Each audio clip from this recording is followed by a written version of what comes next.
Amruta madam, please start. Yes, sir. Very warm welcome to one and all. Seeing the world through the eyes of the child is the purest joy that anyone can experience.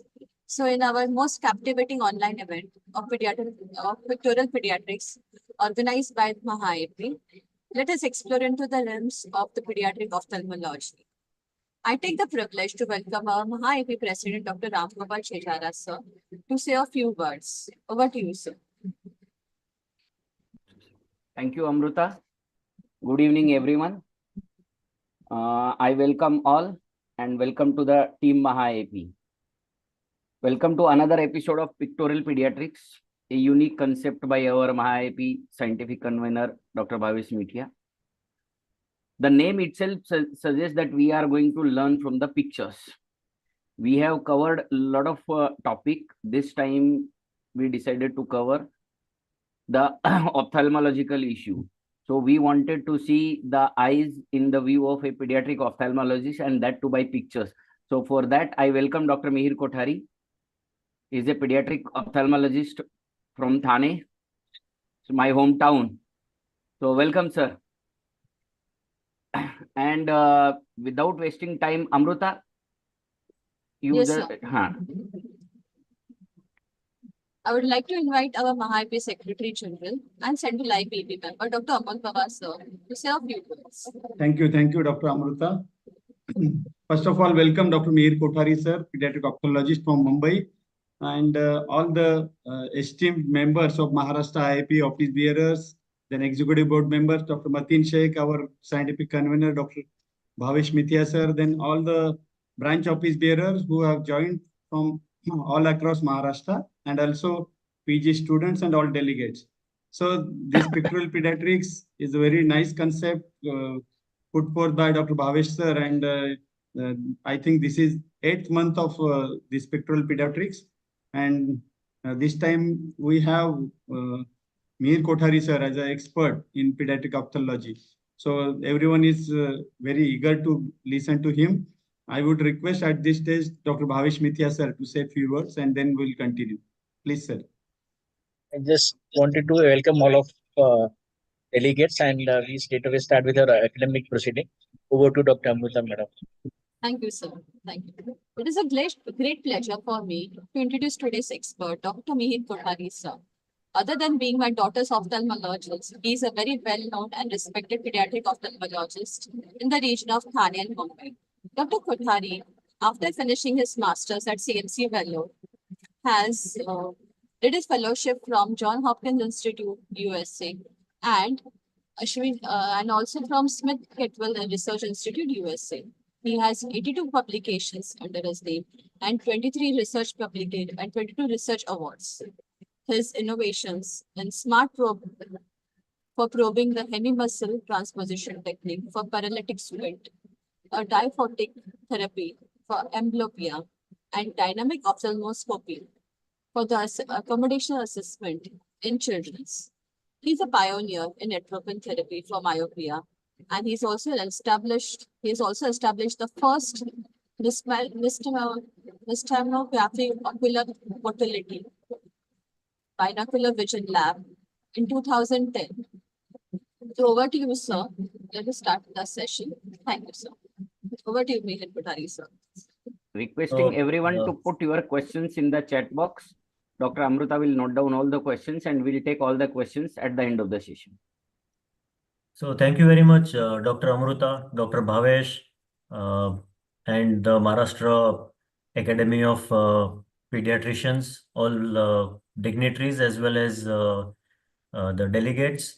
I am really honored that I'm able to address such a intelligent audience.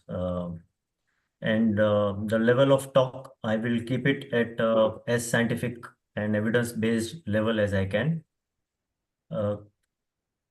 I am going to share my slides now. Kindly confirm whether you are able to see my slides. Yes, sir, we can see your slide. Yes. So as it was told in the beginning, eye is the window to the world. it's necessary for every human being. And for children, it has its own impact on general development as well as the education and career perspectives for children. Though the visual abnormalities are the most important aspects in the pediatric ophthalmology, we will probably not delve into visual defects. Initially, we'll start with the common eye disorders which we see in day-to-day pediatric ophthalmology clinics. I have no conflict of interest in any of the products mentioned in this presentation. Let's start with one of the commonest eye conditions that present in clinic of probably the pediatrician where they can treat, like the red eye. Around 80 to 90% of children who suffer from red eye have ocular allergies, followed by another chunk of patients, say around 10 to 12% would present with viral conjunctivitis. In pediatric eye clinics nowadays, we don't see significant numbers of bacterial pediatric conjunctivitis, probably because either they are treated or the incidence itself is lesser as compared to ocular allergies and viral infections. And of course, other causes of red eye such as uveitis, glaucoma, we will delve into it in the further discussion. Let's start with the commonest cause of red eye in children, which is allergic conjunctivitis. And the telltale symptom is itching. It is considered as a pathognomonic symptom and a sine qua non. That means the itching does not exist in absence of ocular allergy, and ocular allergy does not exist in absence of itching. So presence of itching, history of seasonal exacerbation or recurrences is quite common in patients with ocular allergies.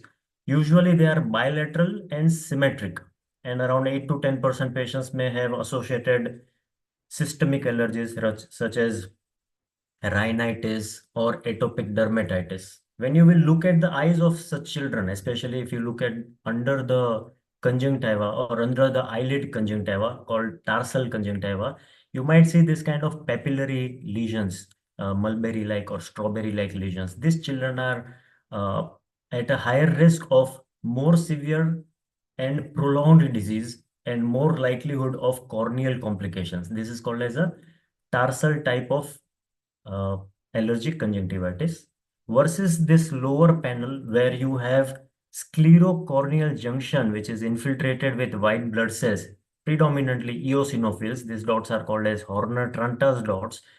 And this is relatively a benign disease because it has less severity and vision threatening complications are less severe in such children. However, a combination of these two diseases can also exist. So around 10% patients may have a combination of this. Important negative history that you need to ask for is lack of green or yellow discharge. For us, presence of green or yellow discharge means there is an infection which is of bacterial variety, and we need to start the patient on antibiotics. Another very important negative history, which is common to multiple ocular conditions in children, is lack of light sensitivity. If a patient has light sensitivity with any red eye or any other disease, I think you are almost 90% sure that there is a pathology that needs to be looked at in a pediatric ophthalmology clinic, because patient has corneal involvement or a ciliary body involvement, or pressures are high inside the eye, or there is a retinal disease. So presence of light sensitivity, which is not very common in allergic conjunctivitis, say less than 1% patients will have this light sensitivity and will require an urgent referral to pediatric ophthalmologist. Rest of the patients can be treated in a pediatrician's clinic. The first line treatment is a dual action mast cell inhibitor, as mentioned over here, alcaftadine. This is significantly superior in control of itch, the rubbing sensation of the eye, as well as the hyperemia of conjunctiva when compared with olopatadine or nidochromyl sodium or cromolyn glycate or previous generation 5-HT inhibitors or antihistaminics. It's a dual action, antihistaminic as well as 5-HT inhibitors. So first drug of choice is alcaftadine, usually applied once at bedtime, minimum for 2 weeks. But if continued for the third week, it tends to reduce the chances of recurrence. The incidence of recurrences go down. So I would suggest whenever you use alcaftadine in a child, it's a good idea to continue for 3 weeks at least. Suppose if allergy is more severe and you want to start on a steroid, then the suggestion is always use a steroid which is a safe steroid. Safe steroid by definition is either a fluorometholone or loteprednol that tends to get hydrolyzed by corneal keratinocytes. So it does not enter inside the eye. So chances of side effects such as cataract and glaucoma is significantly reduced. This particular formulation, which is in a gel form, is a very good formulation with a very high uh, potency achieved because loteprednol in comparison with fluorometholone, which both are safe steroids, has more efficacy, and gel form will have higher bioavailability, especially in children. As soon as you apply the drop, they are more likely to squeeze the eye and let the eye drop come out, or they open the eyes within a minute. Ideally, after application of any drop, the eye should be closed for 5 minutes, preferably, or minimum 1 minute, because in first minute, 90% effect of the drug will take place. If the patient opens the eye in first minute itself, there is a significant washout of the drug will take place. And whenever you have to use 2 eye drops, it is always a good idea to keep a distance between the two of around 5 minutes in application. Now, suppose if we have started with loteprednol itabondate eye gel, it needs to be used for at least 2 to 3 weeks, ideally in a tapering manner, say 3 or 4 times in a day, depending on the severity, for 5 to 7 days, and then taper every 5 to 7 days and taper it off within a 2 to 3 weeks time. Suppose after taper, the patient develops allergy once again within a couple of weeks or months, and you restart the same medications, alcaftadine, loteprednol. This is a common situation where recurrences are being reported by the parents. They get fed up with the pediatrician, then an ophthalmologist, then another ophthalmologist. So we need to inform them that this is a type 1 hypersensitivity that tends to keep recurring, where child is overreacting to the allergen which is in the air and the heptane, which is usually dust or suspended carbon particle. And hence this is likely to be recurrent until the child achieves a certain age where the immune system is more mature, say after puberty. So around 70 to 80% children will have recurrences. But if recurrences are so frequent that the patient has 3 or more per year, then it is a good idea to start this medicine, which is available as an ocular ointment called tacrolimus. It is available in 2 strengths, the low strength, which is LS 0.03%, versus 0.1%, which has more, of course, double efficacy. But nearly 20 to 30% patients who are on 0.1%, that is a higher concentration available by brand name Telimus, causes so much of burning in the eye that 30% patients will not be able to tolerate it.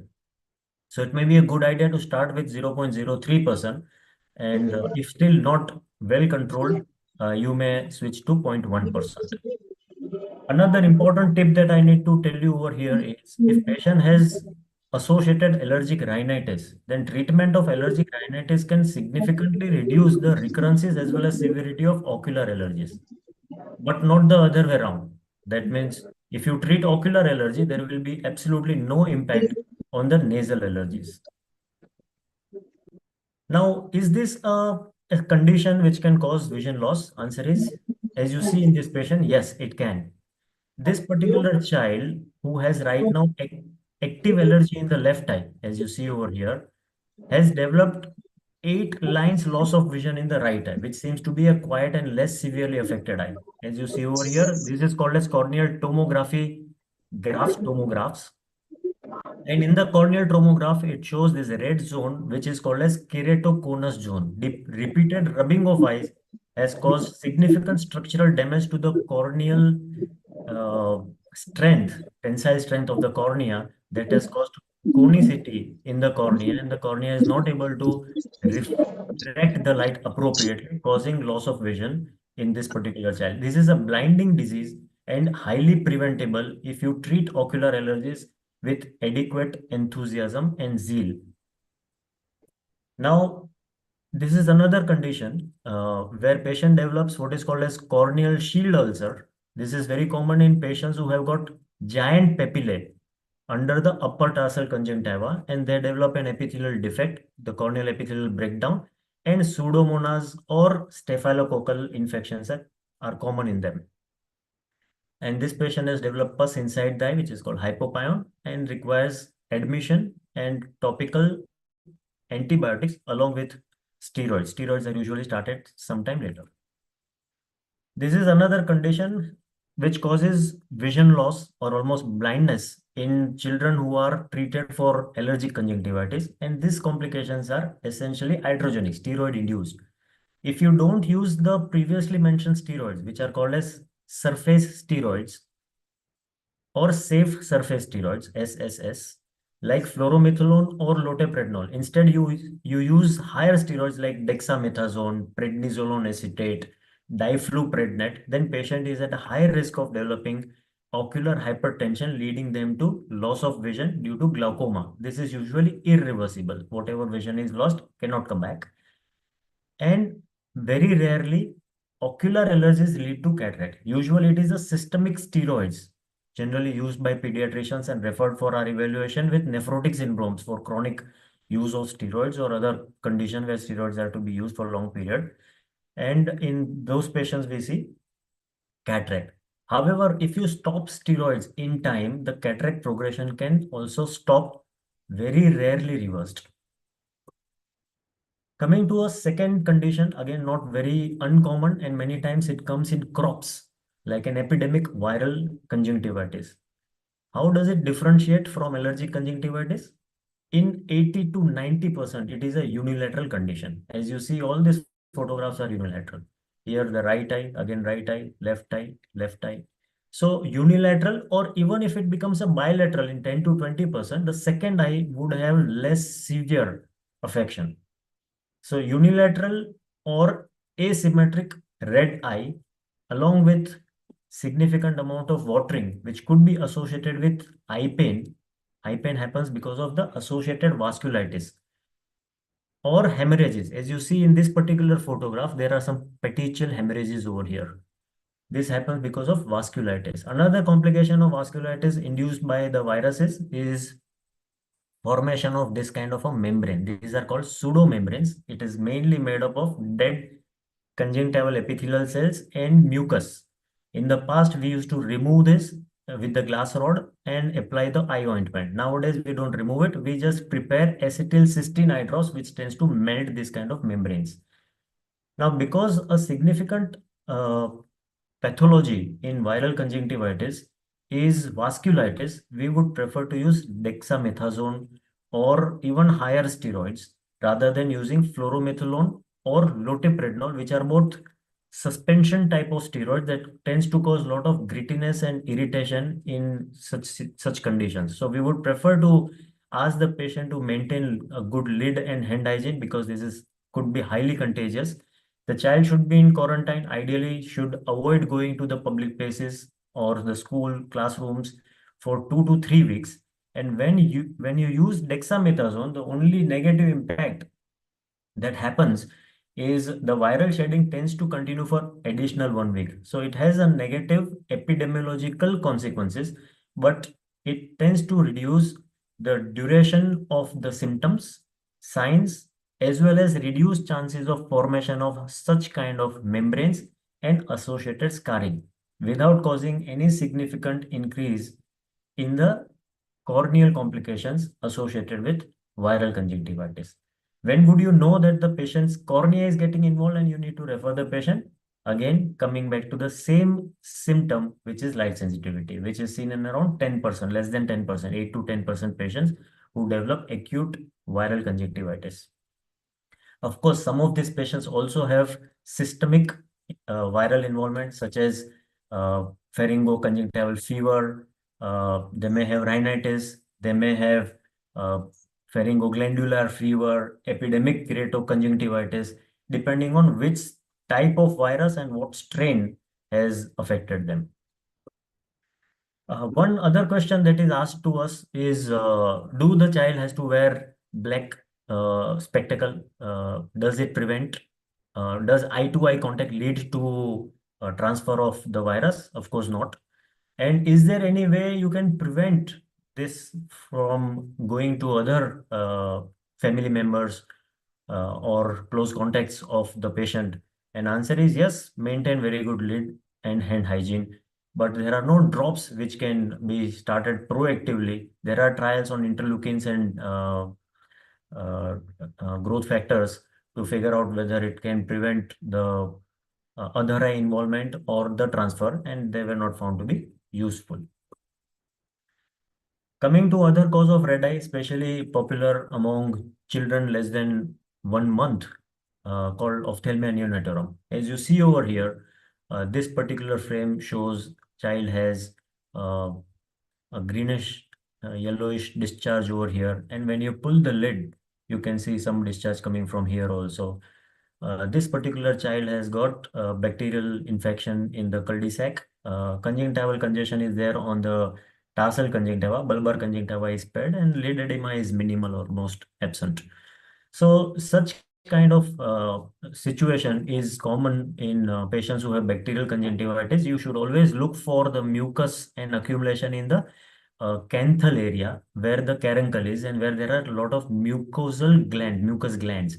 And because of those mucus glands, you will see a lot of mucus and it will collect some amount of stain depending on which bacteria has affected the child. As you see over here, this particular patient has yellow-green discharge, usually treated with topical antibiotic. Of course, FDA approval is given to moxifloxacin 0.5% eye drops, which is preservative-free and has an FDA approval for neonates also.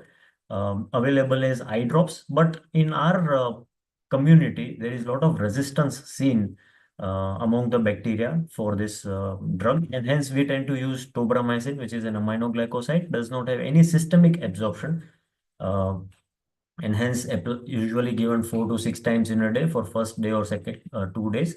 And as the infection reduces, we reduce the frequency to 3 times a day for 5 to 7 days, complete the course. If patient has a lot of matting of eyelids, then after cleaning the eyelid, we advise them to apply the ointment. Moxifloxacin is also available as an eye ointment. Otherwise, chloromycetin eye ointment can also be used. Now, which is the sign that will make you refer the patient to ophthalmologist? It is presence of lid edema. Presence of lid edema means the soft tissue is more severely inflamed. The bacteria is more virulent and has a higher chance of developing other complications. Patient would probably require systemic antibiotics and even sometimes culture sensitivity. The typical ophthalmia neonatorum, such as this is a book photograph of gonococcal bacterial conjunctivitis, where there is a frothy discharge. It forms a gutter kind of a thing. Very, very profuse discharge the patient will have, and this corneal gutter around the cornea causes melting of cornea and sudden evisceration, auto evisceration of the eye. It's a blinding disease. And the last patient that I saw was in 1999 at CMC Vellore. In Mumbai, we don't see such severe infections, but yes, it can happen. Now, suppose if this child with bacterial conjunctivitis, the neonate or an infant, comes with a history of second or third episode, then you need to think about associated condition such as this: the congenital nasolacrimal duct obstruction or the blocked tear ducts. And the telltale sign is called rhoplast, the regurgitation of the mucus after pressing over the lacrimal sac. So this particular child, as you see, this is how the rhoplast should be elicited. You press at the lacrimal sac area, not at the canthal area, where two eyelids are meeting. Do not press there. If you press there, the common canaliculus tends to get blocked and nothing can come out. But if you press from the lower part, nasal part of the lower lid where the lacrimal sac sits, then the lacrimal sac will discharge its content into the cul-de-sac. And if it is clear, as you see over here, the discharge is clear, there's nothing green or yellow in it. We don't treat them with antibiotic. We just ask them to perform the lacrimal massage. Now, this is the correct technique of hydrostatic Kushner's lacrimal massage. As you see over here with the left hand, the caregiver has fixated the head, and you start the massage in the area where two lids are meeting each other, which is where the common canaliculus is. As soon as you will press it, it will prevent regurgitation into the cul-de-sac. In fact, it will push the secretion into the nasal area, opening up this lower part where the block is. We would prefer to advise these patients to go for 8 to 10 strokes of such massage with adequate amount of pressure thrice a day for around a year. If it does not resolve, we wait up to a year. Nearly 90 to 95% children tend to get resolved with this technique within first year. Of course, there was one research which showed that the massage performed by an ophthalmologist, regularly performed by ophthalmologist versus the mothers, the success rate was different. Nearly 70% children in first 4 months got resolved when the ophthalmologist himself or herself was doing the massage because it was his or her baby. While the non-ophthalmologists' babies or lay people's babies, when they were given the massage using the same technique, the success rate of resolution in first 4 months was 40%. So 30% difference was there, and it was assumed that this difference was in the technique and more so in the amount of pressure that was utilized. So probably you need to inform them that adequate amount of pressure needs to be given. Suppose if it doesn't resolve by 1 year of age, then the ideal first birthday gift would be to go for a probing, which is a very minimally invasive procedure. Of course, we would always prefer it done with an endoscope. As you see over here on the top left panel, this is the inferior turbinate, inferior meatus. This is the that was right nose. This is the left nose, which is involved. And this is a probe over here. This is the probe in the inferior meatus. Of course, this probe is basically a PTCA balloon. Sometimes we use balloons, PTCA balloons, the ones which are used for cardiac angioplasty. They are used for balloon decryoplasty, not just to open the nasolacrimal duct, but also to dilate it so that there is no insufficiency. This is a video, endoscopic video, showing how the membrane is blocking the duct. And with the probe, we are trying to push it open, as you see over here. And then we marsupialize. And this particular patient, we also did PTCA balloon decryoplasty. Success rates are phenomenal, say around 95% patients, when performed within 12 to 15 months of age, tend to recover. And as the child's age increases, the chances of success keeps going down. By 3 years, the success rate reduces by 30%. And after 3 years, usually it needs to be a combined procedure. It cannot be a solo probing procedure usually. Suppose if it is not treated in time or the patient develops a problem, then some children may develop this kind of a mucocele. This could become a medical emergency for us because this mucocele is also associated with a mucocele in the nose, and children being obligate nasal breather, this can cause asphyxia in children. So we take this as a medical emergency. If you don't have an access to perform probing under general anesthesia because of child being too young and anesthesiologists are not available, then probing can be done just by restraining the child, which has a success rate of around 70-80%. But if it is done under general anesthesia, success rate will be around 90-95%. Sometimes this also can get infected. As you see over here, you will see the signs of inflammation. Child may have pain, there could be discharge. And if it becomes worse, then there could be a lacrimal abscess, or sometimes the infection from the lacrimal sac can actually go in the eye. Many times it is pneumococcal bacterial keratitis followed by endophthalmitis. This is a vision threatening condition. And hence, again, this patient, whenever there is a discharge which is greenish or yellowish, needs to be more aggressively treated. Coming to another not so uncommon condition that we see in pediatric clinics is the different types of lid swellings.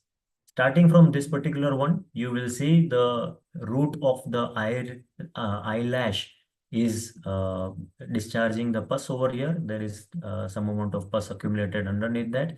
And the treatment of choice for this tie or hordeolum externum is just pull off this particular eyelash or the eyelashes which have been infected, and start the patient on warm compresses, usually given 10 minutes thrice a day. And you can give topical ointment such as azithromycin, available by brand name Zaha eye ointment, twice a day, usually given for 1 to 2 weeks. They many times do not require systemic antibiotics unless you start seeing a lid abscess coming up. Otherwise, we don't treat them with systemic antibiotics. If NSAIDs are required for analgesia, pain is complained by the patient, appropriate doses can be given. Suppose a patient has eyelashes which are absolutely healthy, as you see over here, but the posterior margin of the eyelid over here is showing a small furuncle kind of a thing, which is nothing but accumulated infected mebum in the meibomian glands. This is also a painful condition, and the treatment remains almost similar. You give warm compresses and apply Zaha eye ointment, and patient tends to resolve within 5 to 7 days. However, if it is painless, such as this particular patient or this particular patient or this one, this is called chalazion. This kind of bumps are also not uncommon, and if they present within first 6 months of being noticed, then you can avoid a surgical intervention. Otherwise, patient will need incision and drainage if it is cystic, or else there will be a curettage required because there will be granulomatous tissue. So first 6 months are important when you notice such kind of bumps, and you need to inform the parent that your first 3 to 6 months of treatment need to be energetic to avoid child getting into surgical intervention. Now, warm compresses can be given in different manners. One of the easiest is to give the lukewarm water. How luke it should be? As much as child can tolerate on the facial skin. Usually that is 44, 43 degrees centigrade. And the effective temperature that is required for the mebum to melt is 42.8 degrees centigrade. So it should be significantly warm water. It shouldn't be, just 38, 39, 40 degrees. It should be really warm water for the patient for it to be effective. But it transfers heat only by conduction. If you give this kind of an eye mask, if patient is older, then this could be more effective. It is called USB heated eye mask, usually available online. And there is a temperature controller, there is a time controller, and it can be attached to your mobile charger. It's a continuous source of heat and allows the dry heat to be conveyed to the target area, which is meibomian gland, through radiation, convection, conduction, all the ways. So success will be higher if you use one of these kind of eye masks. Coming to another important periocular lid swelling, and that is angioedema. Either it is idiopathic or allergic in origin. The most important sign we look for is lack of pain and lack of inflammatory signs to differentiate it from the orbital cellulitis. As you see over in this particular, on the right panel, this particular child has got signs of inflammation. Of course, one important recommendation over here is this child probably did not require an IV antibiotic. The reason is, say nearly 100% patient can be managed with the help of oral systemic antibiotics. They don't progress to a real orbital cellulitis, orbital abscess, cavernous sinus thrombosis. For you to remember when you have to admit the patient or refer the patient to us is if child has, along with this swelling, with the pain, there is conjunctival congestion or restriction of extraocular movements, which is seen in less than 10% patients with orbital cellulitis. These are all preseptal cellulitis and can be easily managed at home with oral antibiotics. The choice of antibiotics is essentially what you would choose for acute sinusitis. As far as angioedema is concerned, we don't see the signs of inflammation, no symptoms of inflammation will be there, but there could be history of recurrences or itching. Of course, welting, though, that means elevation of the skin, papillar elevation, is reported. I've never seen such kind of elevation happening unless there is an insect bite. These children are usually treated with systemic antihistaminics and rarely systemic steroids or even IV steroids. Before we move away from the red eye, I wanted to show you these pictures of a child who has got red eye because of glaucoma. This child has this crystalline lens being subluxated in the anterior chamber and has produced significant inflammation over here. This is called circumciliary congestion. This is not a conjunctival congestion. Similar to uveitis. Of course, I didn't get pediatric uveitis photograph for you. So I have a pediatric endocrinologist who developed, an adult, of course, who developed uveitis, as you see over here. It is circumcorneal. You will see the maximum injection in the area which is called limbal area. And another important tip for you to know whether referral is required or no is, again, light sensitivity, because both this kind of patients will not be able to tolerate light. So red eye with light sensitivity, definitely a referral. Of course, congenital glaucoma could be of many other varieties, as you see over here. These are all different. Like this one is Sturge-Weber syndrome. This one has got iris cyst. This is congenital glaucoma. This is another congenital. This is traumatic hyphema associated. This is a genetic. All three of them, father, mother, and the child has glaucoma.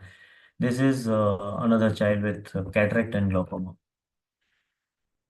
Congenital glaucoma is essentially a disease which is a surgical disease, and they need to be quickly referred. If they develop this kind of corneal opacification, significant vision loss has already happened and it will be irreversible. Most of the vision loss that happens in congenital glaucoma is reversible if it is purely because of glaucoma, high pressures. But if it is because of corneal involvement, like in this particular child, then it tends to become less reversible, partially reversible.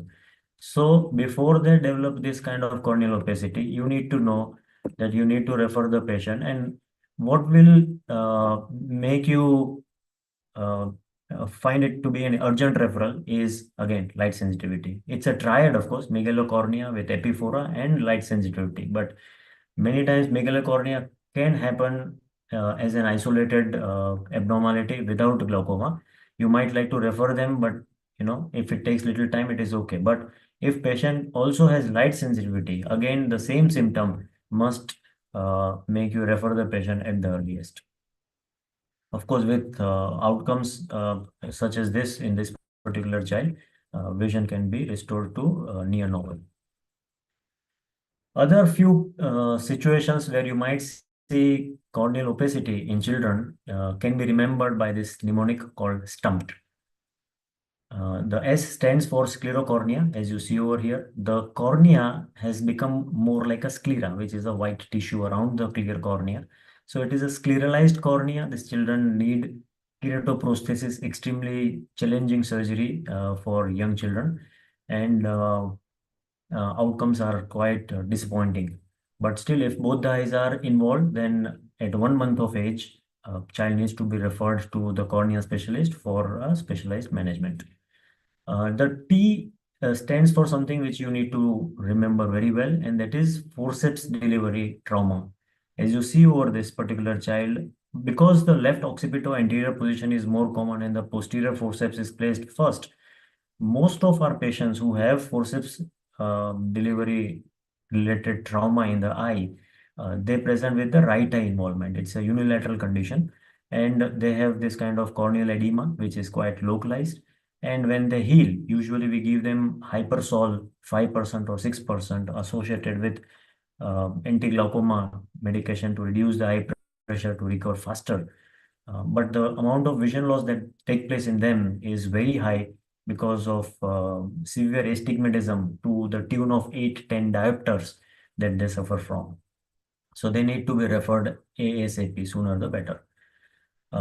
The U over here stands for ulcer, as you see over here. This is a very peculiar case where the child has ulcer from the womb. When the child was in the mother's womb, at between 10th and 20th week of pregnancy, they tend to develop transplacental transfer of rubella virus and they survive. If it happens before 10 weeks of pregnancy, usually they can't survive. But if it is between 10 and 20th week, then there is a transplacental transfer. After 20th week, there is no transplacental transfer. But earlier, the transfer between 10th and 20th, they tend to develop multiple ocular and systemic abnormalities. And this particular photograph during my fellowship days shows a child with both eyes corneal ulcers, congenital ulcer.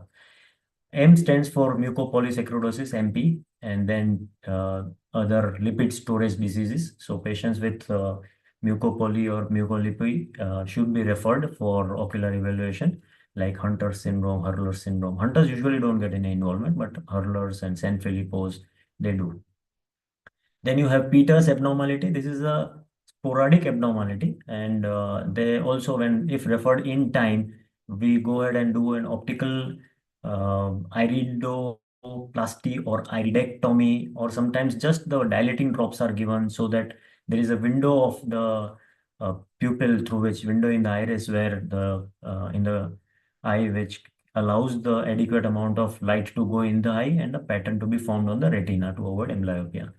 And last but not least, we have this endothelial dystrophy and this dermoids. In dermoids, you just have to remove surgically the dermoid, and in endothelial dystrophy, we just do a partial keratoplasty. That is just the endothelial layer of the cornea. There are 5 layers to the cornea, and only the posterior layer needs to be replaced. So this one, CHED, children used to live blind, and now with advances in the surgical management of such patients in last 1 decade, almost 90% plus success rates can be obtained in patients who suffer from CHED, congenital corneal opacity, because of that. This is another child who had forceps injury to the right eye. Coming to a less frequently observed but very popular ocular condition where there could be corneal opacity, or you might see this kind of fishy scales, some amount of inflammation, pigmentation. The last patient that I saw in Mumbai was in 2004, suffering from vitamin A deficiency. Of course, I have one patient with A-beta lipoproteinemia who has all the fat-soluble vitamin deficiency, who has xerophthalmia. But otherwise, malnutrition-related xerophthalmia or vitamin A deficiency has gone down significantly. We don't see them frequently. And of course, the treatment is an urgent vitamin A shot, usually given 10,000 units per kg if the child's age is less than 1 year, and above 1 year of age, we would prefer to restrict the dose to 2 lakh unit. Less than 1 year, restrict the dose to not more than 1 lakh unit at a time. In the past, we used to give, according to WHO protocol, 0, 1, and 14th day replacements. So 1 lakh on 0, 1, and 14, or 2 lakhs if child is more than 1 year age. But that was associated with a few patients when I was working at CMC who had high intracranial tension as part of hypervitaminosis syndrome because of our supplementation. So it may be a good idea to separate it out further. 0, 7, 14 is what we are following now. Coming back to what we discussed, that is congenital rubella. It is a notifiable disease, and the child would have 2 major and 1 minor, or 1 major and 2 minor criteria to be diagnosed as clinically diagnosed or clinically confirmed rubella, who would go for additional lab investigation.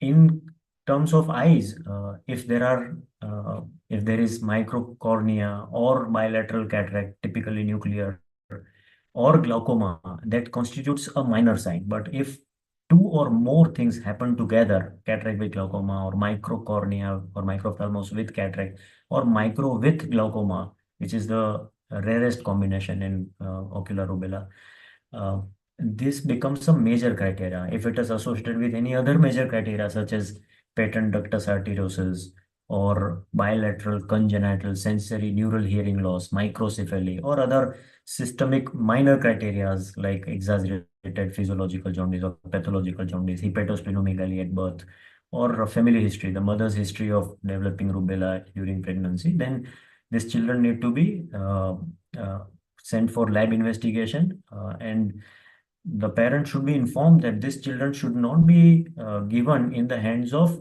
pregnant mothers who are having the pregnancy in the first 20 weeks of pregnancy, because it can be a transmissible disease. If the mother is not immunized, then this child can transfer for at least a year through the sweat the live virus. Coming to another condition that the pediatrician should detect and refer at the earliest, and sometimes investigate also. If it is a unilateral condition, such as this particular child who has only one eye involvement, this particular child has got one eye involvement, then usually systemic investigations are not required. In fact, this middle panel is of the mother's eye, and this panel is of the child's. The child was born to a mother who had posterior polar cataract, which is almost 90% penetrance autosomal dominant, and the child developed more severe cataract, and we had to do surgery at the earliest in those days. And of course, this cataract was diagnosed intrauterine when the mother was 21 weeks pregnant. She came for third opinion to figure out whether the child needs to go for termination of pregnancy or no, and it was reassured to the parents that this is not any other abnormality, essentially the cataract, and child can have a very good vision related quality of life and need not be aborted. So child was born, and appropriate management was done. Usually surgeries are done at 1 month of age nowadays. If it is a bilateral cataract with any other systemic abnormality, it needs to be investigated, such as patients with galactosemia, severe vitamin D deficiency, also hypoparathyroidism is also associated with bilateral cataract. Patients who are on systemic steroids, they also develop cataract and can be easily detected by pediatricians who use direct ophthalmoscope to perform red reflex tests. So I'm going to give a lot of emphasis on using direct ophthalmoscope by pediatrician in slides that will come ahead.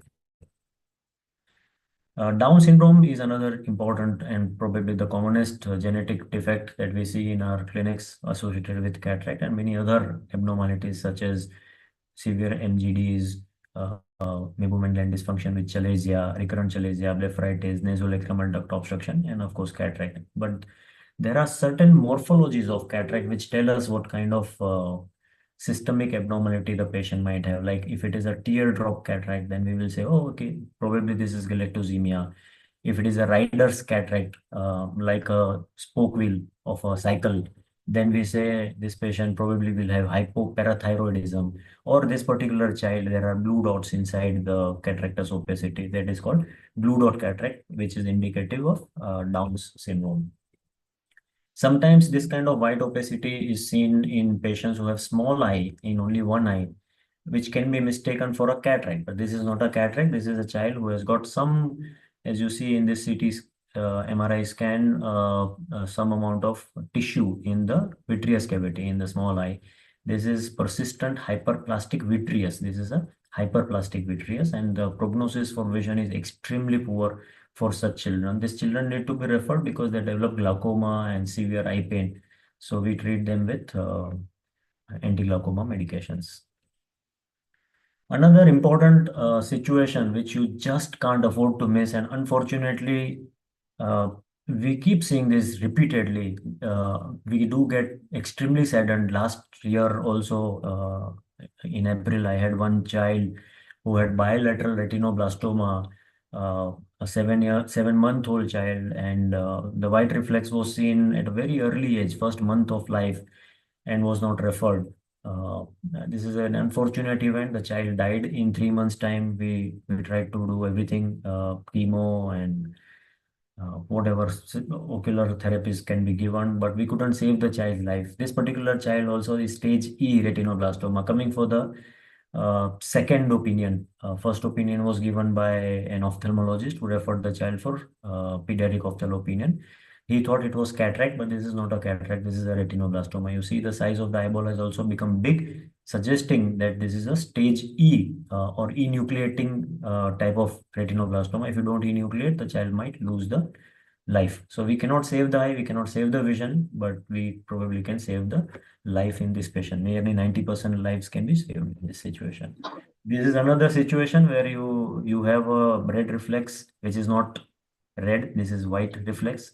This is also a retinoblastoma picked up on red reflex test, but this is too advanced. We are very, very unhappy if patients are referred at this stage. Our hearts tend to cry. And if you see this, you will realize why that we still have patients who have bilateral imputation required, who lose the life because of such fungating masses. So see, look at this child, these children.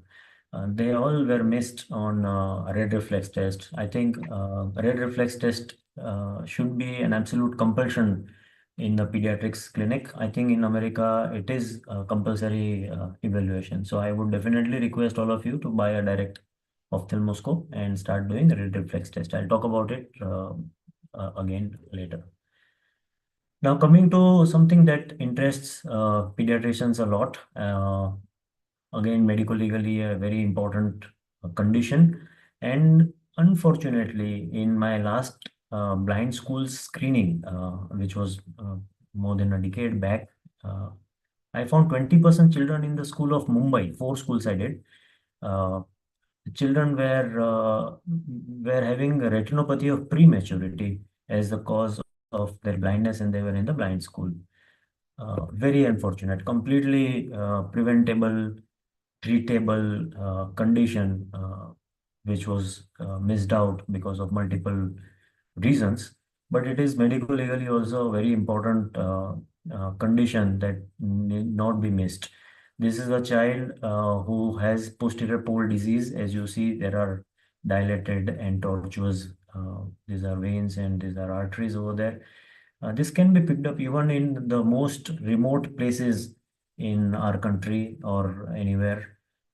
Just by dilating the pupil, take a sneak peek with a direct ophthalmoscope, you can see this treatable disease. Nearly 70 to 80% of treatable ROP or ROPs that require treatment can be picked up using the direct ophthalmoscope. There is a British Journal of Ophthalmology study.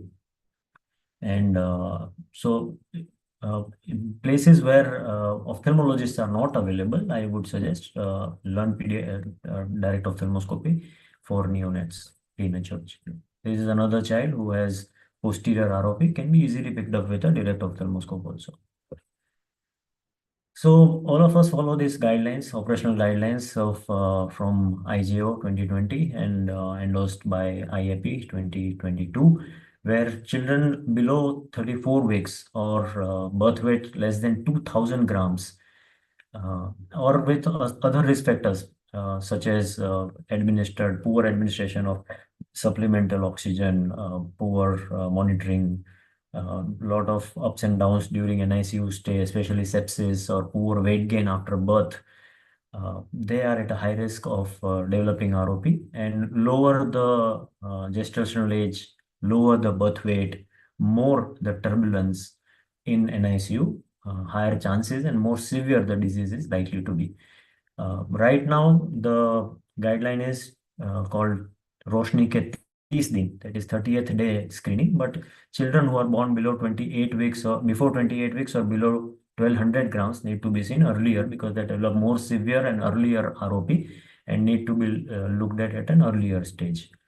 Is there any way by which you can prevent ROP even if child is premature or low birth weight? Answer is yes. There are few things which has led to significantly reduced prevalence, incidence of ROP as well as the severity of ROP, depending on the NICU practices, where you maintain SpO2 not at 100% level, you keep it at a lower level, more premature the child, lower the SpO2 maintenance, and as the child matures, it can be increased. So mortality is also avoided, and ocular and other systemic morbidities can be avoided just with the help of appropriate SpO2 monitoring, less fluctuation, maintaining the hemoglobin always at amount 10 grams percent or above, and avoiding sepsis by following very strong hand hygiene and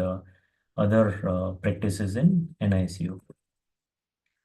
Now, coming to the use of direct ophthalmoscope, you can pick up this kind of abnormality also using a direct ophthalmoscope. A patient having red reflex visible in the left eye but not visible in the right eye. It could be either because of a squint in the left eye, which is what this child has, or it could be an anisometropia. One eye has more power than the other eye. Both this condition need a referral because it can be associated with severe monocular or binocular vision. Binocular, not in the terms of vision in each eye, but I'm talking about binocular vision and 3D vision in such patients. And timely treatment can reverse everything. So such patient, this particular one is having squint. And the guideline for squint management at this point is if a newborn baby is having a squint, you can wait up to 3.5 months of age. But by 3.5 months of age, if child has a squint that is significant, say 25 prism diopter or more, which is constant and child is neurologically normal, then surgery should be done at 14th week of age of the child, chronological age of the child, so that we can get the best binocular functions in such patients. And this guidelines comes from the very strong randomized control trial from one of the holiest research group in pediatric ophthalmology called Pediatric Eye Disease Investigator Group. Of course, there are of course, this is very obvious squint as you see over here, but if there is any doubt, just cover one eye and look at the movement in the not covered eye, and then do the other way around also. If you find that there is any movement on cover test, you refer the patient. Otherwise, sometimes we do get patients who have what is called a pseudo squint. So we don't mind patients being referred for pseudo squint. The reason is 10% over referral can save 90% patients from delayed treatment who actually have a squint.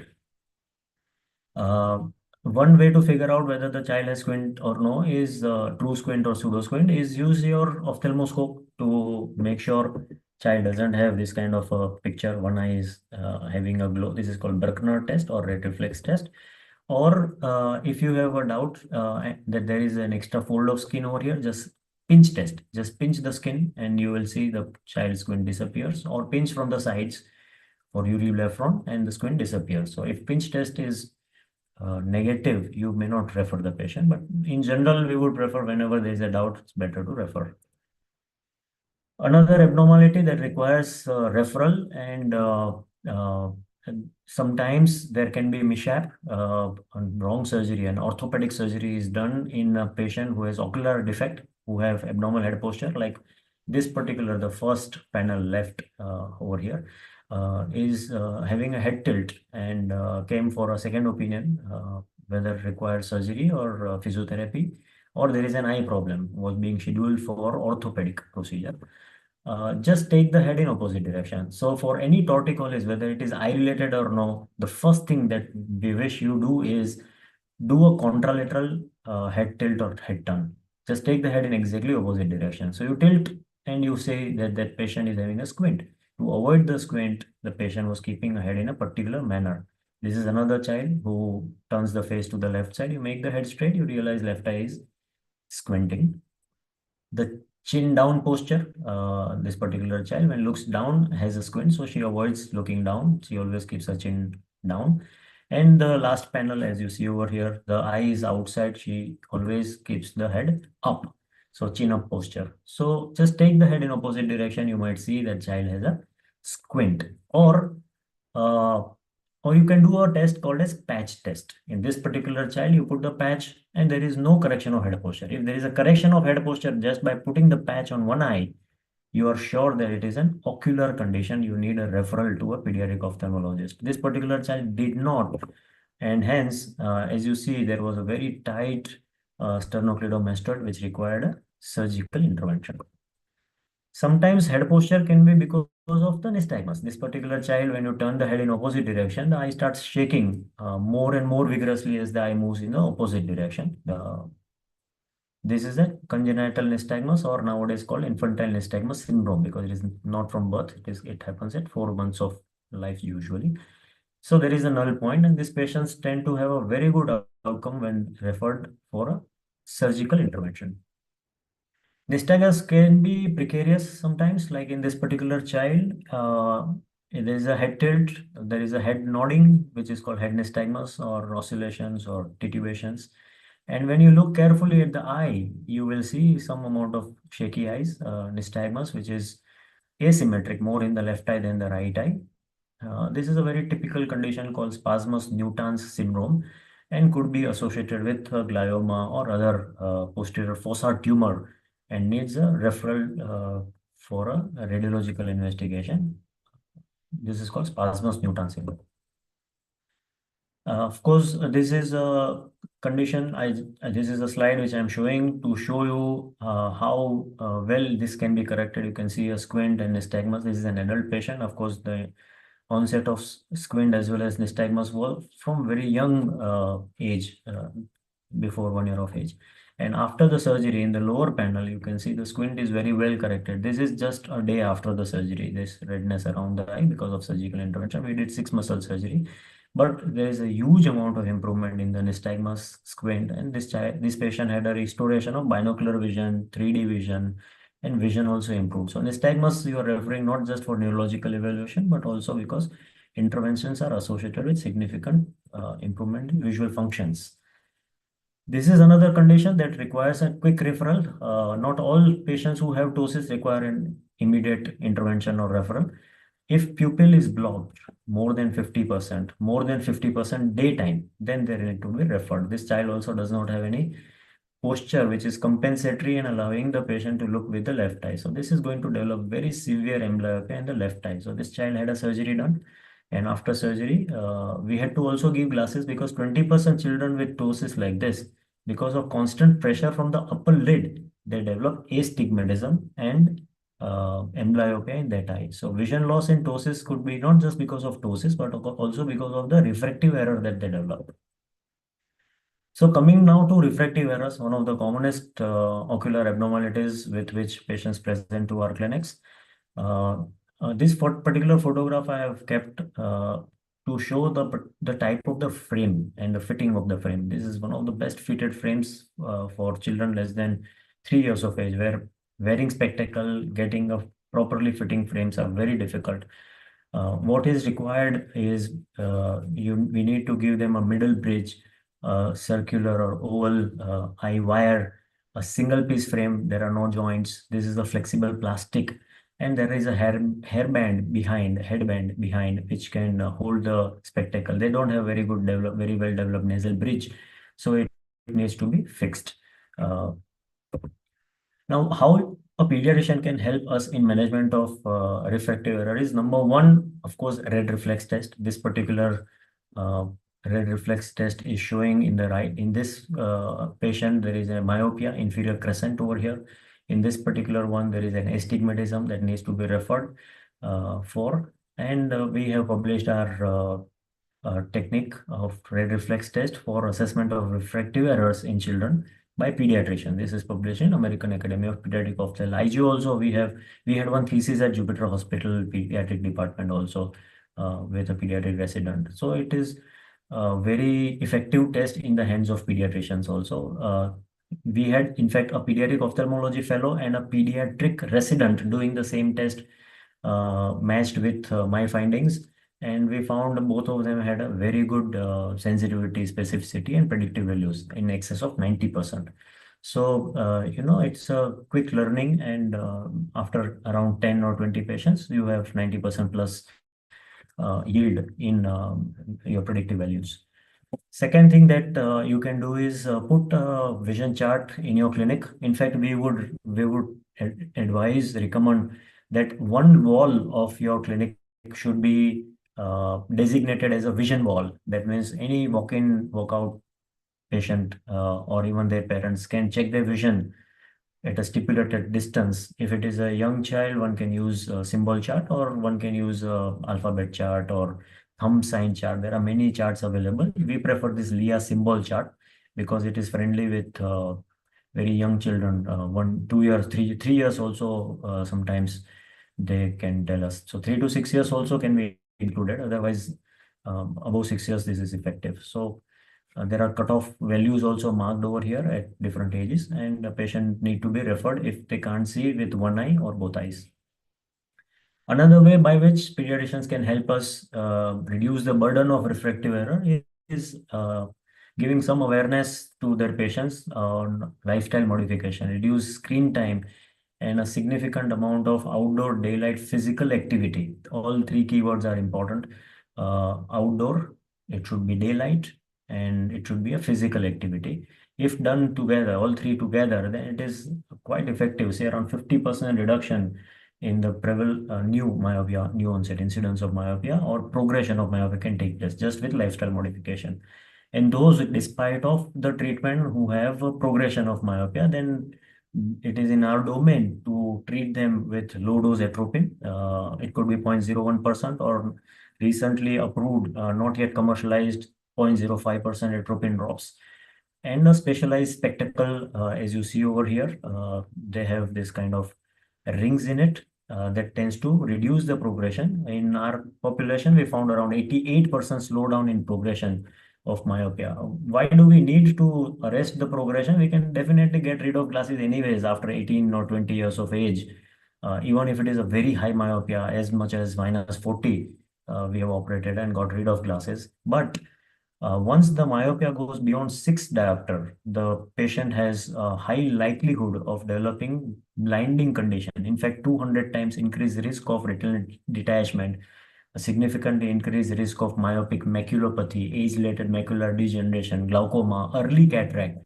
All of this is associated with significant myopia. So our aim is to keep myopia always below 5 or 6 diopter. That's why we want to arrest the progression. Now coming to the use of direct ophthalmoscope, I have a request to all the participants to consider buying a mini ophthalmoscope. It used to cost around 10,000 rupees, or if you buy it in bulk, it's 4 or 5 people buying together, it can go down to as low as 7,500 rupees also. It's a pocket ophthalmoscope, and you can detect a lot of things with this, like media opacity, cataract or PHPV, detect retinoblastomas or other causes of leukocoria. You can also assess the pupil, like without torchlight. If you use the direct ophthalmoscope to shine the light in the eye and assess the pupillary reaction, then your ability to assess the pupillary defect will be superior. You can also assess refractive errors and refer them on time. In fact, patients who are given glasses, if whether their glass power has changed or not, also can be detected using direct ophthalmoscope. You can assess other emergent factors. I showed you a patient with squint where red reflex was positive. You can also assess papillar edema yourself with confidence. And you can also assess posterior occurrence of retinopathy of prematurity, where ROP screening is being delayed or not available. And how do you do it? Just first thing is try to reduce the light illumination in the room where you are looking at the child. Ask the child to look at a distance, and you come from the side, look from a distance of one hand, focus the light. You wear your own spectacle. If patient has a spectacle, let the child also wear the spectacle for the distance direct ophthalmoscopy. This is the red reflex test. This is what is normal. This particular panel shows the cataractus opacity. This one is showing retinoblastoma. And these are the photographs of patient where you can see the optic disc over here and you can see the macula over here. There are nice videos available on YouTube on how to do it. It's a matter of practice and more importantly, commitment and conviction of the pediatrician. This is definitely not very difficult. In fact, pediatricians are some of the smartest lots, and I think they can pick up and learn the technique much faster than some of our surgeons. Now coming to my last slide, which is amblyopia therapy. When you detect that patient is seeing less in one eye than the other eye, or there are binocular disorders, we would give patching earlier. The treatment, better the outcomes. Nowadays, patients where you have missed the boat or were not ready to do the patching, we can give them video games either on mobile or on computer. Or in Western countries, there are videos. The movies are also available. Some of the famous Disney movies are also converted into what is called as dichoptic movies. That means one eye having the red filter, other eye having blue or a green filter, sees images at different contrast level, which tends to improve the lazy eye or amblyopia. So in the gist of my presentation is it's never too early for a kid's eye checkup. You can always refer them for an eye checkup. In fact, before 4 years of age, in Scandinavian countries, it is mandated to have an eye checkup done. But whenever you suspect that there could be something wrong, definitely for any condition which can affect the vision, it's a good idea to refer sooner the better. So thank you very much for your patient attention, and I will stop sharing my screen and open to take your questions or suggestions. So thank you, sir. It was very well explained and very nice presentation. Specifically the video where you showed how to do the lacrimal massage in a newborn by holding and stabilizing the head. It was really good and very helpful for many of the pediatricians, I hope so. Dr. Mateen Sheikh had asked about elaborate practical tips to perform direct ophthalmoscopy, which you have explained very well and very elaborately. And also he's asked about the practical tips while performing fundoscopy. Simple steps he's asking for. Yeah, so shall I answer now? Yes, please. So I think you, of course, we usually start with telling about buying an instrument. For you guys, I think a basic ophthalmoscope, which could be a pocket ophthalmoscope. We use a full feature ophthalmoscope like Beta 200 of Hein. There are three important companies like Hein, Keeler, and Welch Elin. All these three are very popular companies. I would suggest you to buy Heinz. Of course, I'm not being paid by them, but it has very good optics, lasts long, and you even with small pupils, it is reasonably easy to look at the optic disc with Hein direct ophthalmoscope. So when you have purchased the ophthalmoscope and you intend to do or learn ophthalmoscopy or fundoscopy, first thing to do is start dilating the patients initially. So use Tropicacil Plus eye drop or any other brand which has got phenylephrine and tropicamide, very safe drug. Apply once or twice, ask the child to keep the eyes closed for 5 minutes. And after half an hour of application of the drop, you look at the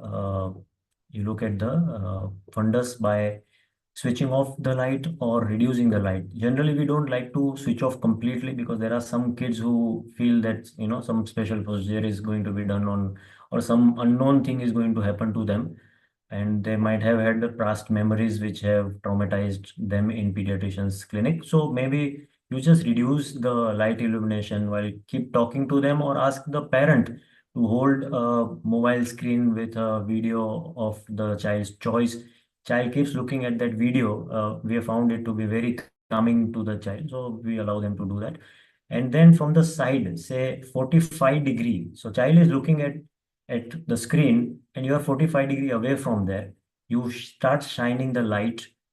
Preferably you use a filter which has got half pupil, so that it is not having too much of illumination. And if you are using a full feature ophthalmoscope, you have an ability to reduce the illumination also, so that the child doesn't get annoyed with sudden shining of bright light into the child's eye. So you stay a hand's distance away from the child, switch off the light, ask the child to fixate at an object of interest. Then you keep the aperture in front of your dominant eye, usually right eye, right hand, or left eye, left hand, something like that. and do a red reflex evaluation from the distance. So first thing, you look at the red reflex. If you feel it is not very clear, it is blurry, then there is a lens dial. You can increase or decrease the lenses. You will realize whether things are coming in focus or going out of focus. If it is going out of focus, you dial the lens in opposite direction, anti-clockwise or clockwise, what you did initially. Once the red reflex becomes clear to you, that is the time when you do an observation of your red reflex, either one eye at a time or shine the light on both eyes at a time with a larger aperture. Once you have shown it in and observed what is happening in the red reflex, now is the time to start approaching the child's eye. Now you start moving towards the child's eye, and you will suddenly realize, because you are 45 degrees from the line of sight, you will suddenly start seeing the optic disc. You will see a round whitish reflex in the sea of redness. So it's like you will realize suddenly that there is one area which is round and pale compared to the redness all around. That is the optic disc. So you start with looking at the optic disc. The one reason why I'm asking you to do that is because optic disc is a blind spot. Child will not get annoyed with excessive light illumination. Plus pupil will also not constrict. And optic disc is probably the most important area which we prefer you to look at, and the most easy to begin with, because then you can trace the vasculature to go more peripheral. So you start with the optic disc, start going close to the eye, as close as possible, because the closeness will determine the field that you will get. If you are too away from the eye, you will see a bigger field of optic, the fundus. When you go very close, you will see a smaller field, but in a more magnified, more detailed view. So when you are looking at the optic disc in more detailed view, you will be going very close. And then once you have looked at the optic disc, again change the lens dial to bring the image in focus. Once it comes in focus, you will start seeing, initially you will start seeing the margins of the optic disc. Then you will suddenly start appreciating the vasculature, mainly the veins initially. And then you will start seeing the optic cup as you will start doing, say, more and more patients. Then you will start seeing the optic nerve vascular pulsations. And then you can just follow those vessels to periphery, and at the end ask the child to look right into the light of the ophthalmoscope, and that is where you will see the macula. I think this is good enough. This much steps are good enough for a pediatrician, but it always has to begin. I think that is where the issue comes. If you purchase your own ophthalmoscope and always convince that it is to be done, then I think you will be able to do it. Otherwise, continuing this in a busy practice, clinics of pediatrician, I think very important reason why it is not being done routinely is because you guys have too many other things also to look at in children, I think. Thank you, sir. That was quite well explained. So the next question is, what leads to continuous watering through nasolacrimal duct in newborn? So this is a theory question, of course. There are 6 different types of nasolacrimal duct obstructions anatomically, and there is one type which is a functional type also. So there are 7 different types of nasolacrimal duct obstructions, if that is particularly the question that you are asking. Epiphora is what we call. If patient does not have nasolacrimal duct obstruction and still there is watering, we call it lacrimation. Lacrimation has got different causes versus epiphora, where the drainage is blocked, which has got different causes.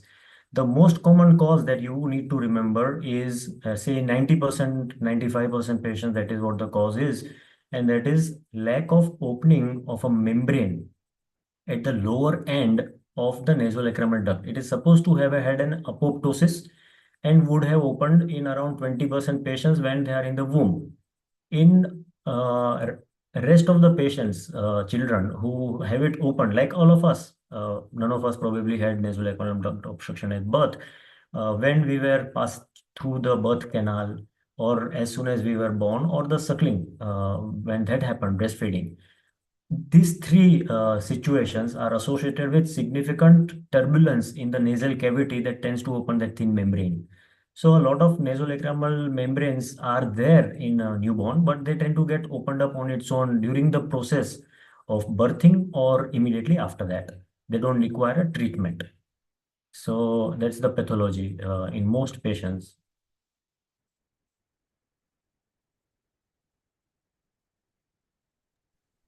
Thank you. And the next question, sir, what is the reason for excessive blinking of eyes in children? Reasons. Yeah, sure. So good. I'm happy that this question has come because this is not uncommon. This is pretty common abnormality, and the literature is quite misleading because, of course, Google is anyways in many conditions misleading. Google search, except when you are looking at the etiology, pathology, certain basic things. But as far as the treatment and all is concerned, it's not very useful. And there are not many articles also available on frequent blinking in children, which are authentic enough, having a very strong evidence. But the clinical experience says the most common cause of blinking is no cause, like headaches.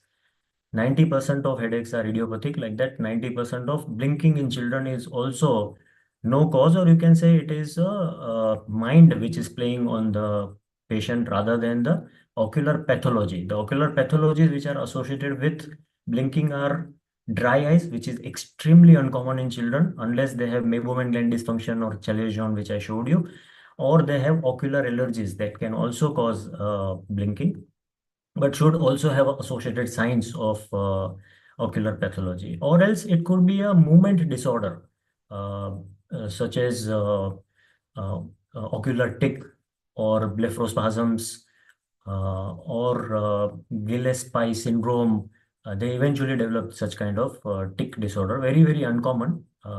But most times, excessive blinking in children is a anxiety disorder or stress disorder, then are referred. In fact, if you really observe people when they talk to you, when they are stressed out, somebody is trying to hide something from you. Ask your friend, ask your husband, wife, whatever, and they are trying to hide something from you. You will find that there is sudden increase in the blinking. They will suddenly, blink excessively, and it's a stress basically, or depression, you can say. So mind plays up a lot of times blinking. Of course, there are other causes of blinking also, like when we do surgeries, during the important steps of surgery, we stop blinking.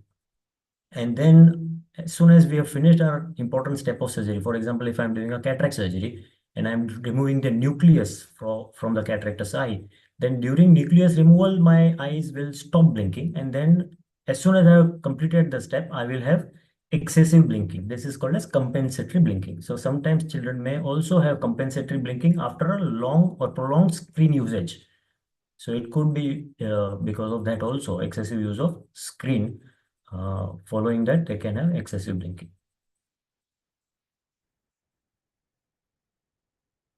Sir, by excessive use of screen, can there be a lot of itching, mostly at the night time? Is it possible?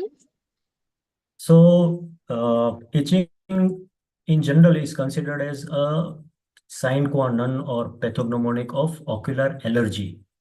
But yes, boredom, sleepiness, and hypoglycemia, all these three can be associated with rubbing of the eyes. Child wants to fiddle with something, and eye is one very important place to which they would like to fiddle. When either they are very sleepy and not sleeping, they are sleepy but not sleeping because they're looking at the screen, or they have they have bored up, really bored. They will rub their eyes because they want to fiddle. They want to have some physical activity, and they also rub when they have hypoglycemia. So yeah, rubbing of eye need not always be an allergic situation. Screen usage, yes, can cause because of like abnormal sleep pattern. It is known that screen usage is associated with excessive blue light exposure, and hence the blue light blocker lenses came more so during COVID times, especially for children, in fact. And it was found that they are not actually helping child avoid dry eyes or anything else, but they are improving their sleep pattern. Those who have abnormal sleep pattern because of excessive exposure to screen at bedtime. And many of our mobiles nowadays have, or screens have this the apps available which converts our night protection or night mode or something like that, which turns the screen into yellowish tinted screen because the white tends to disappear. White is more of blue.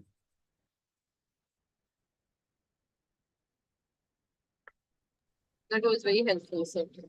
So next question is, when does a newborn is able to see his own mother face clearly? And at what age and how do we know that he's able to see clearly? Very Yeah. frequently asked question by the parents actually. One of the doctors has asked us. Yeah, it of course depends on what kind of face the mother has, but let me not dwell into that part. Let me first start with general visual development of the child. Uh, Normally, a newborn baby's vision is tested with a method which is called optokinetic nystagmus based method called OK and drum. Or in your mobile also you can download an app called Eye Handbook, which comes with OK and drum, and you can show different sizes of gratings that move. They are not interested in looking at the patterns. They don't like the mother's face or somebody's face. They don't like cartoons. The newborn babies like to see shadows because their visual development is such that they will start first looking at the gratings, and hence the vision is assessed using grating method such as optokinetic nystagmus, and moving gratings are more easily visible. Anything that moves which has black and white stripes is more visible versus things which are not moving. It is called redox phenomenon, and hence when a child is born, the visual acuity is supposed to be 20 by 400. That means what we see from 400 meters, they will see the same thing at 20 meters. That is a average visual function of a newborn human baby. They can't see the mother's face. Now, as the child grows in age, chronological age, it doesn't matter whether this is a premature child.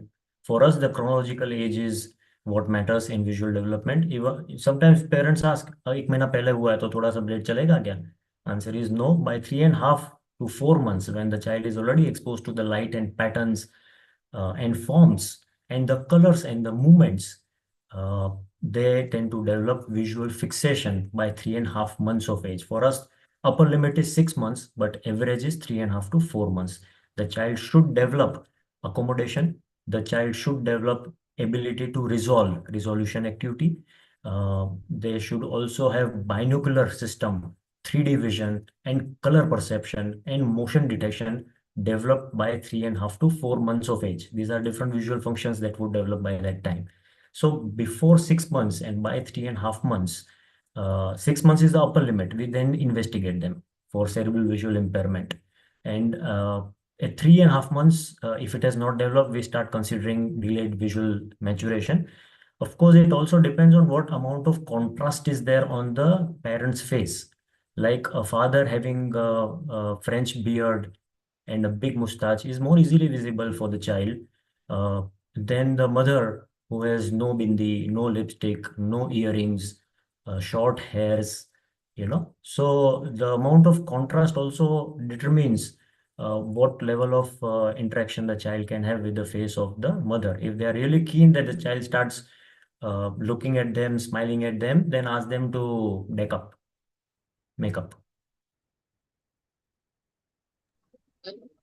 That was nice. So when you say 14 weeks of age for the squint surgery, it is recommended. So how long should we wait to label it as congenital squint? That would be the age. So we all call it an infantile strabismus syndrome, either esotropia or exotropia. We don't call it congenital because a lot of them do not develop right at birth. They are seen at 3.5 months of age. So we all call it as infantile strabismus syndrome. And if you have seen it at birth itself, which can happen in as high as 40%, that is the highest incidents reported of infantile ESO being a congenital esotropia. Then the guideline is if you have confirmed that child is neurologically normal, no seizures, normal development, no NICU admissions, no brain hemorrhage, otherwise normal child, fixating, following the light, everything else is normal, then 14th week of pregnancy is the chronologically 14th week is chosen because one doctor Kenneth Wright, he's a pediatric eye surgeon whose son was first time operated at that age. So 3.5 comes from that figure. It is not that there is a study on 2.5 months, 3.5 months, 4.5 months, 5.5 months. Dr. Kenneth Wright operated his son at 3.5 months of age, and he later on went on to prove now the child is no more child. He is now around 22 years old. He showed that he has binocular vision and 3D vision like any other normal human being. Before his publication and presentation, it was thought that such congenital strabismus are because of congenital absence or defective binocular circuits, and they can never develop binocular vision and 3D vision of great level. So that's how it is. So 3.5 months is not sacrosanct. It is Kenneth Wright's son who had the surgery.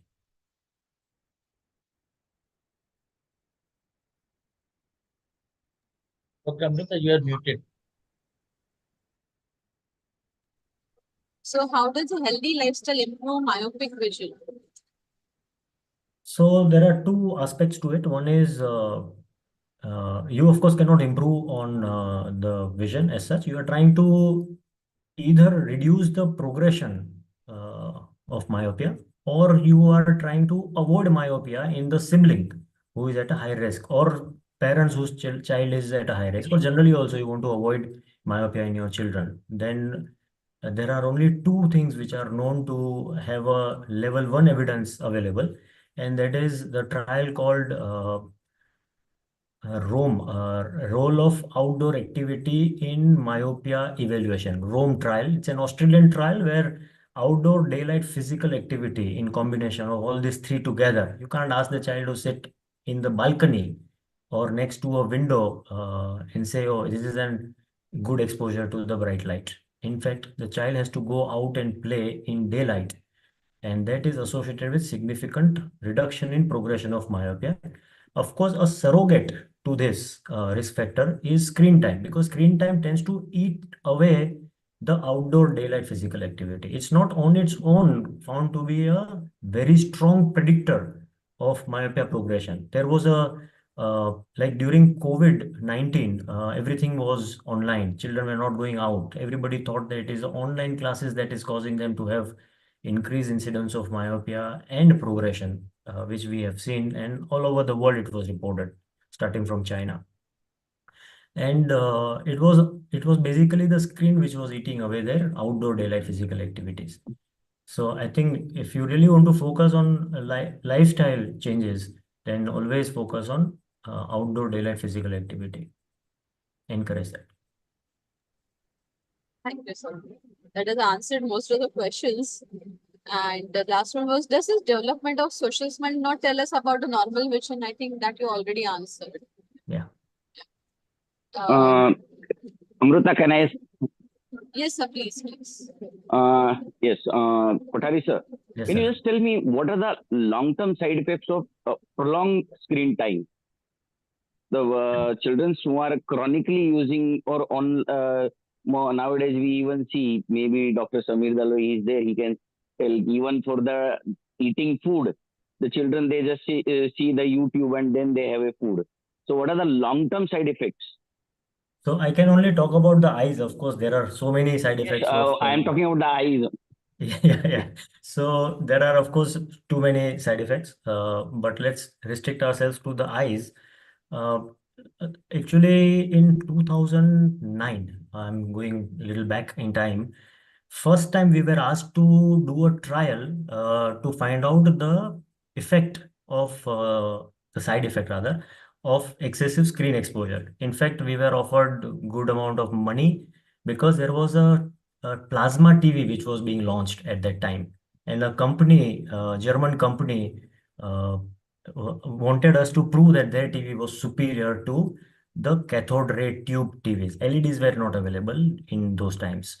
So we had to look at CRT, cathode ray terminal versus the plasma TV, and later on with LCD and then LED. So you have 4 different types of illuminations available in different types of televisions, and each one will have different effect on the ocular health in general.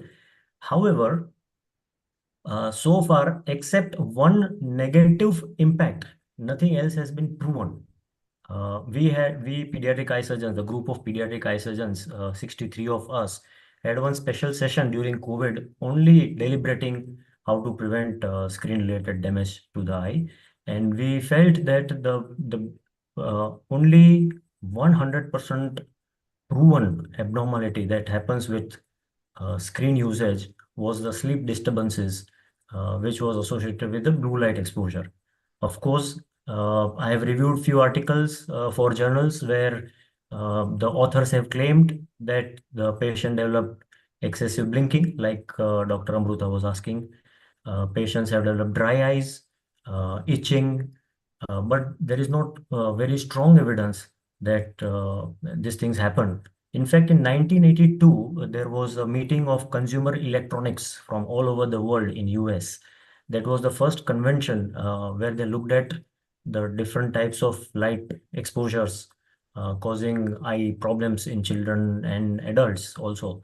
And they came up with the guidelines of what level of lighting, what kind of light should be there, and it is quite controlled right now. So none of the screens would come with the with any caution or warning that this can damage the eye. It's basically the excessive exposure is associated with reduced outdoor daylight physical activity. Otherwise, no long-term pathology uh, I can endorse is strongly associated as a causative factor with the excessive screen usage.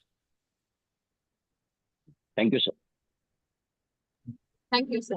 I would like to welcome Dr. Sangeeta Advisor, who is here today for the Pictorial Pediatrics. Hello, sir. Very good evening. So would you like to say a few words? I'm sorry, I didn't hear, madam. Hello. Dr. Yes. Sameer, sir, would you like to say a few words? Yes, yes. So, good afternoon, dear Dr. Ram Gopal, President, sir, all the seniors, Dr. Bhavesh Bhai, Dr. Amruta ma'am, all these seniors who are attending, and dear Mir Bhai. I'm so happy, and I was listening, I missed a bit of the earlier part, but I'd only like to make 2 quick comments. One is that he has said it so categorically that the impact of screens is not as much on the eye as much on the brain. And we need to understand it is a social interaction that gets cut out, that he said very nicely, that actually prevents the child from wanting to develop a visual connection with people. That he said very rightly. But the other point also I want to make, even if it is not screens, all children in their development, they need to have very good vision and visual processing. So if you ever find a problem with a child in its development, one thing that you must always do is get a good pediatric ophthalmologist to see that child, and a audiogram, of course, audiometry, as you know. But why pediatric ophthalmologist? Because not the people who are adult ophthalmologists who look at adults, they are maybe very good at that technique, but handling children is a very great technique by itself, which only these pediatric ophthalmologists are trained to do, or they have the urge to do. So my request is, any problem with development, definitely make sure you send to a pediatric ophthalmologist like me. Thank you. Thank you, sir. Sir, one last question. When you consider, Mihi said this is for you, when you consider amblyopia is treated and no further patching is required, and how is the long-term progress? That is what the question is. Yeah, so coming to the treatment of amblyopia, first treatment of choice is always the correction of refractive errors. So suppose if you find the child is having +2 in the right eye, +4 in the left eye has got vision loss of 4 lines, which is what statistically tends to happen with 2 diopter difference between the 2 eyes. You just give them the spectacle, and 30% of them, when they come back after 3 months, their vision would have become better and the inter-eye acuity difference would have reduced to normal level. So 30% patients who have amblyopia are treated just with spectacles. So on first intervention, no patching. When they come on the follow-up and you find that in 70% inter-eye acuity difference has not really collapsed, and you want to escalate the therapy, that is where you are going to start with patching. Or in United States, in some centers, I would say nearly 70% now, like Johns Hopkins, they have reduced the patching and they have gone into atropine therapy. That means penalization therapy. Basically, what you want to do is the eye which is the dominant eye, you say better eye. We never say normal eye, we say better eye. The eye which is better eye needs to be closed for few hours in a day. Generally, 2 hours or more is considered as therapeutic. Anything less than 2 hours is called as maintenance patching. It cannot improve the vision, it can only uh, maintain the vision. So you start with 2 hours to 6 hours of patching. This is called part-time patching. Apply directly on the eye, not apply on the spectacle lenses, because the spectacle lens will not create the blackout. It will create a white out. So it will create a white noise, which is worse than the uh, both eyes open sometimes. So you patch one eye and call the patient again after 3 months. If you have started with the dose of 2 hours per day, expect one line improvement per month on charts which are called as logmar charts. Those are specialized charts. Ideally, that is what should be there in every ophthalmologist's clinic. But unfortunately, most ophthalmologists in our country are using Snellen chart because they are cheaper. So for them to assess the improvement, they can assess after at least 2 months.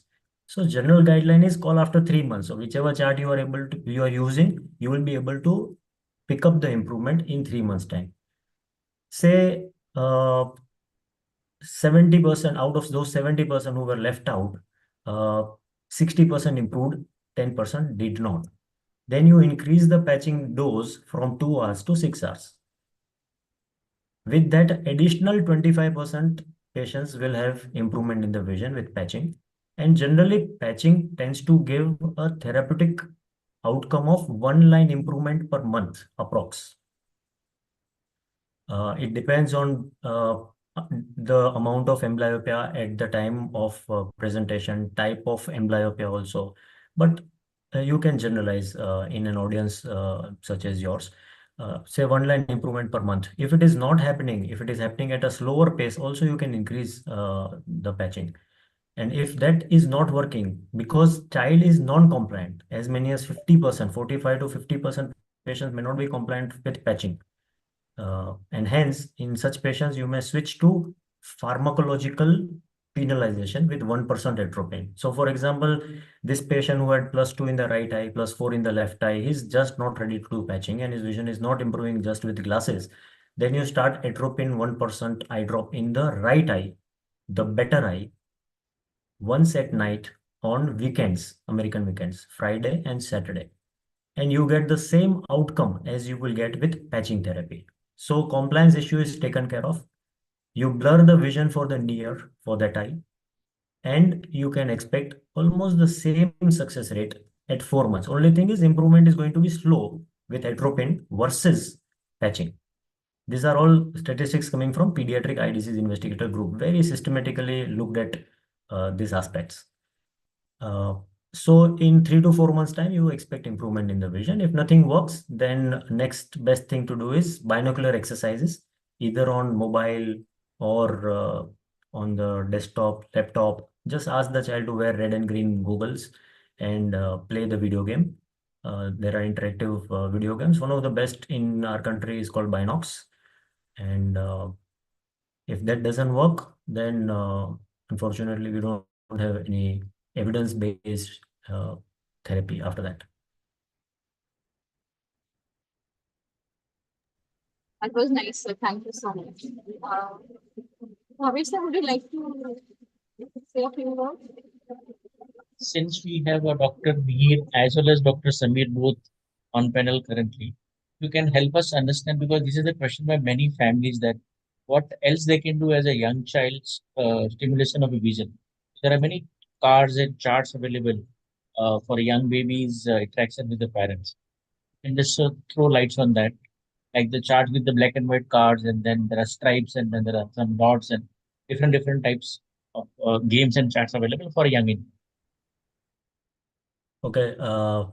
So I'm taking it first, Dr. Bhavesh. Thank you for asking this question. Unfortunately, there is again no strong evidence-based literature available on this question.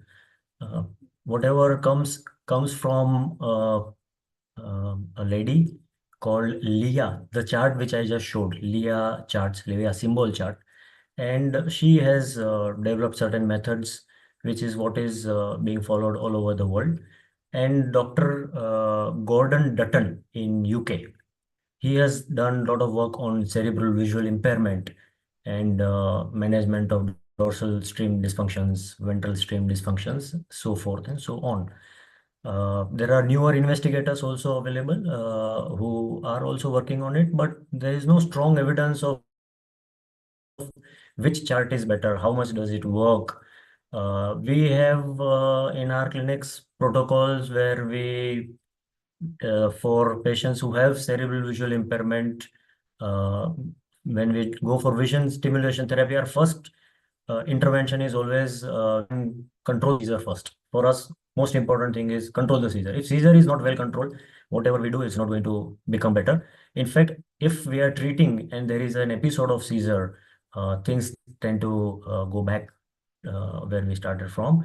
So first thing is control the seizure. Second thing is if patient is focusing or not focusing. If it is not focusing, say at least 50% children with this kind of abnormality, cerebral visual impairment, they don't focus, and we give them additional lenses.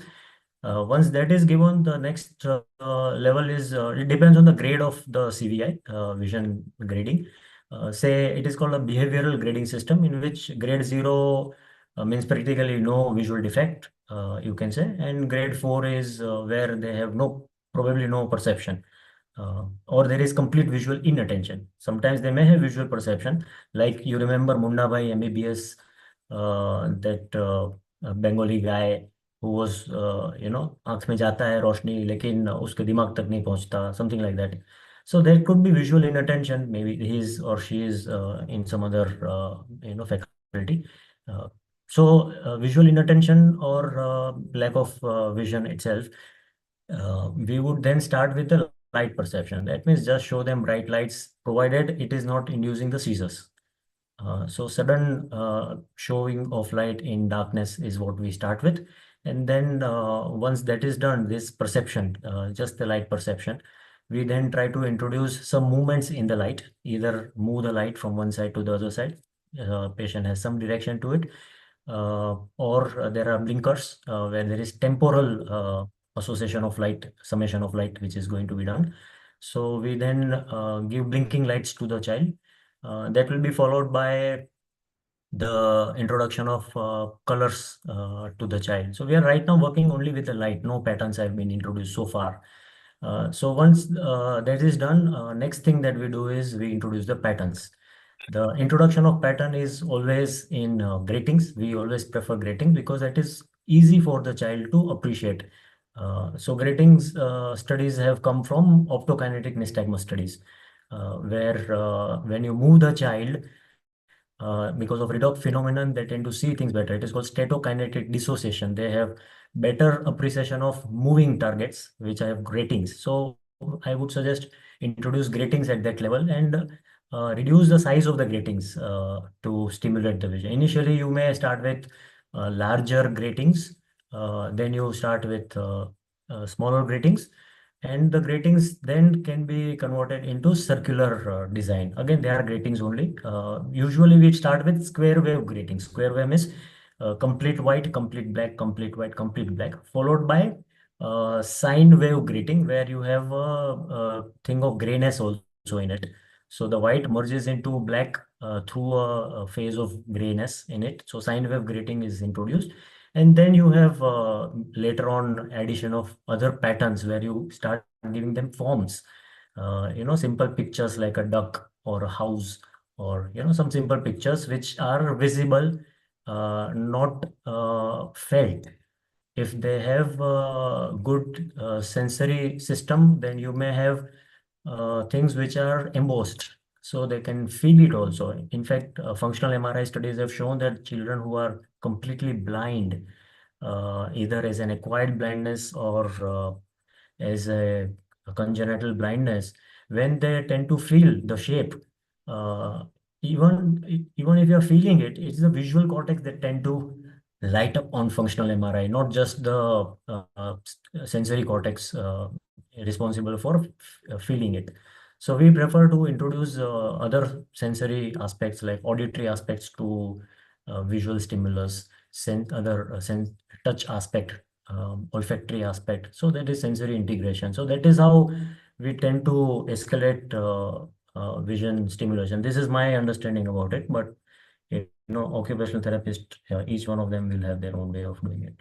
It's not standardized. Thank you, sir. Thank you. Bhavesh, sir, would you like to say any more questions that we have I missed? think we have covered almost all the questions, and there are any questions which are not mentioned in the chat and somebody wants to ask, there are still 111 delegates joined online. If they want to ask some question, otherwise we call it a day. And again, thank you very much, Dr. Mihir, for giving an excellent overview, which I personally keep hearing from him since last almost now 17 years. And if someone else have any question to ask, or Dr. Ramgopal to comment. No, it's an excellent session. Instead of 1 hour, we have almost took 2 hours.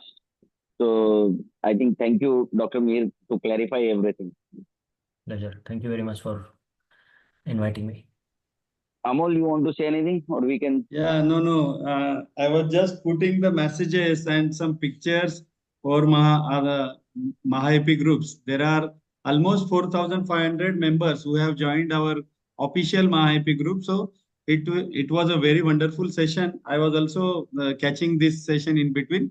And whenever we will put the post-session link, that will be beneficial, because the content of this session was very good, and many of us are facing these pediatric ophthalmology related problems in our day-to-day practice. So it will be a very beneficial session for them also. When once they are free, some of them are free, then they will be catching up this session on YouTube also. So it was very nice of Dr. Mir Kothari sir that he has compiled all the things very well, and our Samir Bhai sir has also joined this session.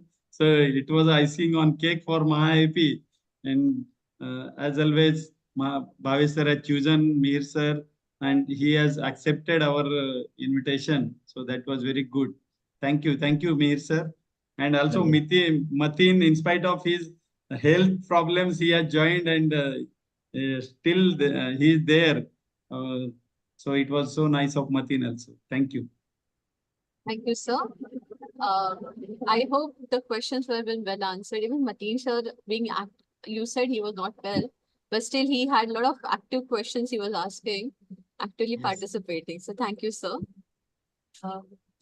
So shall we? Samir sir you का can comment wind up. लेना है. Thank you very much, Amol. Thanks a lot. Matin bhai, thanks a lot. Very nice. Yes. Good night. Yeah. I would like to take Amrita, this you can wind up opportunity. Yes, sir. I would like to take this opportunity to thank each and every delegate who had joined.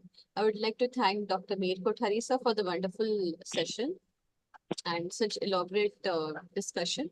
I would like to thank Dr. Bhavesh Mitra sir, Dr. Ram Gopal sir, Dr. Amol Pawar sir, Dr. Samir Dalwai sir for joining the session, and also Dr. Mateen Sheikh sir. Thank you, Pallavi madam, for the wonderful help, and also I would like to thank the wonderful delegates who have joined in such a high number, making this program a successful thing, and MahaEP team for the wonderful backup and the wonderful program thought process behind it. Thank you, everyone. Thank you, Dr. Amrita, for your wonderful moderation. Thank you. Thank you, Amol. Wonderful. Thank you, sir. Program. Very nicely done. Amrita, very well done. Wonderful. Thank you, sir. Perfect. Great talk and great summation also. Good messages. So that is your art, Amrita. Very well done. Carrying on those key messages. Bhavesh bhai enumerated very well. Amol bhai, thank you. Yes, sir. Thank you. Bhavesh Mitra said it was very nicely planned talk. Yes. It was Very good. Very good. Yes, You are yes, definitely. very good technical.